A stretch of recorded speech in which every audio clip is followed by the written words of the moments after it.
last maneuver we want to talk about is the stop. We want the horse to be able to stop in rhythm and in balance, and again, it's an extension of the backup. If we've got a horse that flows, and we've done our one rein guiding exercise, kind of pulling his nose around to the side, getting him to move and relax, we need to have this horse flowing. And then when we ask for a stop, all we do is have him going forward. We pick up on the reins and ask him to step back. The stop is as simple as asking for the transition from forward to back. So we walk or trot this horse around and then just take a light hold. Now when we stop, we don't jerk on the horse, we just take a light hold and get him to step backwards. The stepping backward is what improves the stop. So we're asking this horse to stop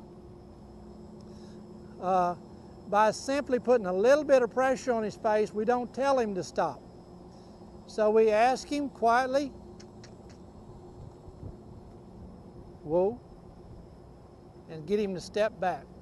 All right, now, normally we would think in terms of 3 steps to stop. We're going to set back in our body position. At a walk, it's not a problem, but at a trot and a lope, it is. Set back, say whoa, and then pick up. So the horse starts keying on our body position and our rhythm. All right, so we're going to go through that procedure.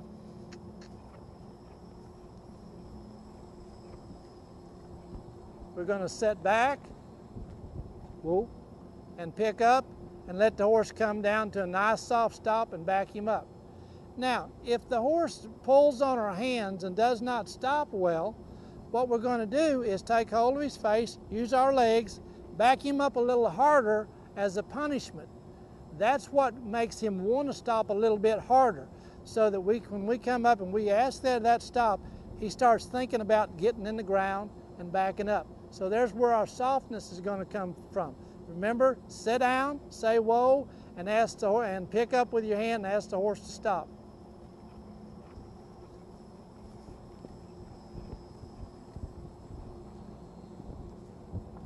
Whoa.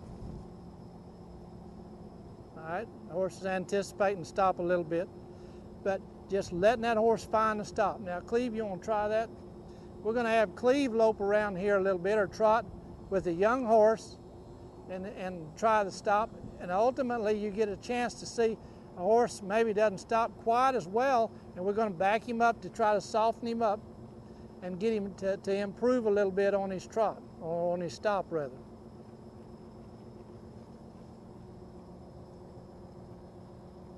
Now this is a young horse, just kind of flowing around. He's kind of hunting his place. Take hold of him, he just kind of drops a little bit on his front end, and we back him up till he softens up and then release. All right, turn him around and go the other way.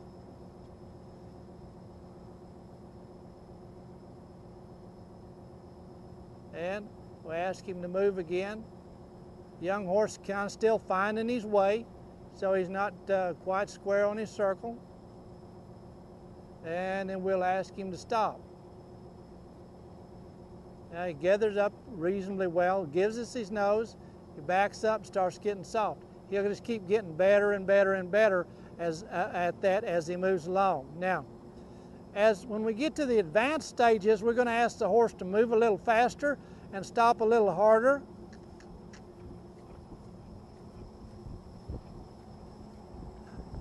And in advanced stages, we expect the horse to come up under himself a little bit more. And again, as soon as that horse stops, I released all pressure. Now, if that horse had not stopped well, I would have backed her up and made her soften up just a little bit more. But if the horse stops pretty well, we'll turn her loose.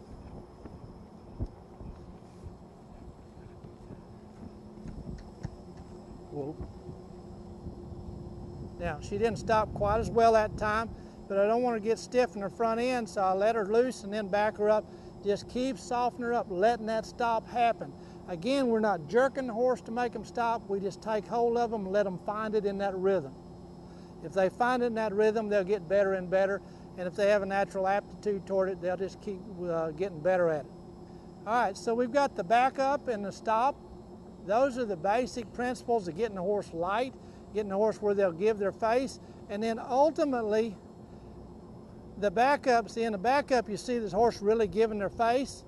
Ultimately, when they're really soft and don't want to take hold of us, then we can take hold of their face and squeeze them with our legs and start driving them up into the bit. So we can start bridling them up a little bit and getting them soft and giving them that face so we get vertical flexion. Now, part of that is a result of the lateral flexion that we've developed over a period of time, taking the nose around one way and then the other. But the other part of it is the backing up has given them, they found where that release of pressure is, and they give their face down to that release of pressure and don't want that pressure, and so then we can push them up with our legs, push them up in there and start getting them to bridle up for us a little bit and get the head set that we typically see in a lot of the horse shows. Now, in all of this, we don't just work on maneuvers, we've got to work on our flow. So we want the horse to go forward and to relax, to get quiet and responsive. So we're going to do this at a walk and a trot and a lope, do a lot of circles, do a lot of straight lines until the horse will really, really listen to us. Now, if the horse will give us his face, he'll give us his feet, he'll get relaxed, we get a good backup, we get a good stop, then we are safe. We can go on the trail or we can go wherever. We know we can stop our horse, we can back him up and get him out of trouble if we need to.